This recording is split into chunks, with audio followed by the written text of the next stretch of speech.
Hello बच्चों, तो चलिए इस प्रश्न को पढ़ते हैं। सिद्ध कीजिए कि बिंदु -1, 4, -3 उस त्रिभुज का परिकेंद्र है जिसके शीर्ष 3, 2, -5, -3, 8, -5 तथा -3, 2, 1 है। तो यहाँ पर देखो, हमें सिद्ध करके दिखाना है कि जो बिंदु -1, 4, -3 है, यह उस त्रिभुज का परिकेंद्र है जिसके शीर्ष ये तीनों बिंदु हैं। ठीक है, तो प्रश्न में आगे बढ़ने से पहले इस प्रश्न से संबंधित जो मुख्य अवधारणा है उसकी हम चर्चा कर लेते हैं। तो देखो, मुख्य अवधारणा देखो क्या हो जाएगी। परिकेंद्र की त्रिभुज के परिकेंद्र की त्रिभुज के परिकेंद्र की उसके तीनों शीर्षों से दूरी बराबर होती है। दूरी बराबर होती है। ठीक है, तो अब देखो, हमें सिद्ध क्या करना है कि एक त्रिभुज है। देखो, इस प्रकार का मान लेते हैं, एक त्रिभुज है। ठीक है, हमें बताया है कि जो बिंदु -1, 4, -3 है उस त्रिभुज का परिकेंद्र है। तो मान लेते हैं इसका ये परिकेंद्र है, तो इसको हम O बोल देते हैं। और इसके निर्देशांक कितने हैं? -1, 4, -3। ठीक है, केवल बिंदु O ही लिख लेते हैं। ठीक है, और देखो, इसके शीर्ष हम बोल देते हैं A, B, C।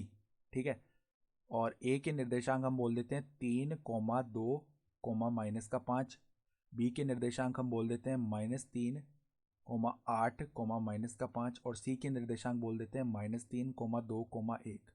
ठीक है, अब अगर ये इसका परिकेंद्र O है, तो ये जो दूरी OA है, यानी कि OA दूरी, और ये जो दूरी OB है, और ये जो दूरी OC है, ये तीनों आपस में बराबर आएंगी।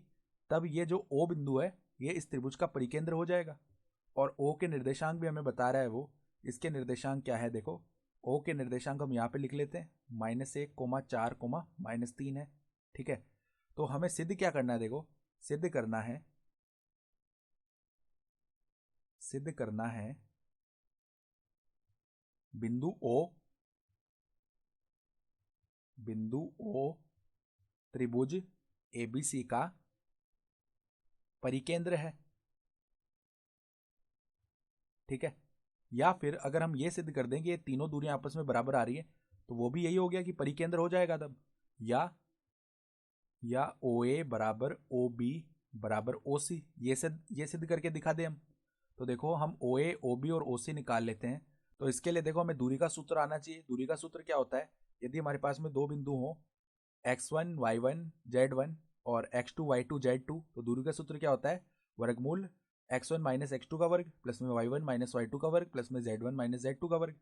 तो सबसे पहले यदि हम OA निकालें, तो OA बराबर में वर्गमूल x1 माइनस x2 का वर्ग, यानी कि x निर्देशांकों को घटाकर उसका वर्ग करेंगे तो 3 माइनस में माइनस का 1, तो 3 माइनस में माइनस का 1 क्या, तो 3 प्लस में 1 बन जाएगा उसका वर्ग। प्लस में देखो 2 माइनस 4 का वर्ग, प्लस में -5 माइनस में -3, तो -5 प्लस में 3 का वर्ग, ये बन जाएगा। तो अब देखो, इसका मान निकालते हैं। तो 3 प्लस में 1 तो 4 होता है, 4 का वर्ग किया तो 16। 2 माइनस 4 कितना होता है? माइनस का 2, उसका वर्ग किया तो 4। प्लस में -5 प्लस में 3 कितना होता है? -2, उसका वर्ग किया तो 4 आ जाएगा। तो ये वर्गमूल 24 इकाई आ गया।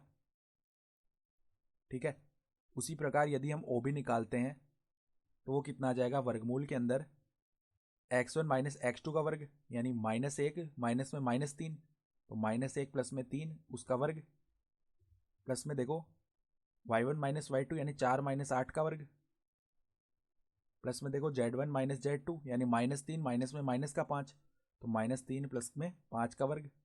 तो देखो, -1 प्लस 3 कितना हो जाएगा? 2, उसका वर्ग किया तो 4 आ गया। फिर देखो 4 माइनस 8 कितना होता है? -4, उसका वर्ग किया तो 16 आ गया।